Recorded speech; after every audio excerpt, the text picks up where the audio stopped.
my future plans would be to be a tech, and hopefully that'll happen pretty soon because I'm already starting to learn that stuff.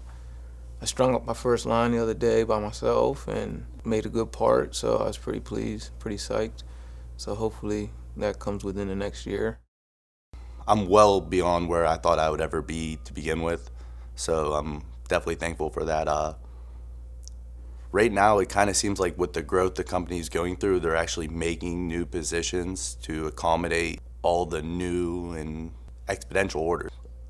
Especially with Everlast, its growth has been rapid, and it almost needs its own department to handle those issues. Like I said, I've been here 25 years. I've done everything in this building. So ultimately, you want to go up as high as you can.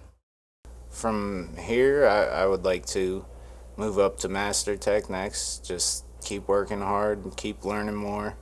And there's a lot of experience that has helped me along the way and keeps teaching me more and more. Just gotta stay humble and not think you know everything. You know, I'm in a management position now, but there's open doors, and I'm working towards more of an overall management position, not just focused on maintenance. Chelsea Building Products is a great place to work. We have a super quick and easy application process. You're just going to go to apply@chelsea.com and then apply through our website. We are currently accepting full-time and part-time employees.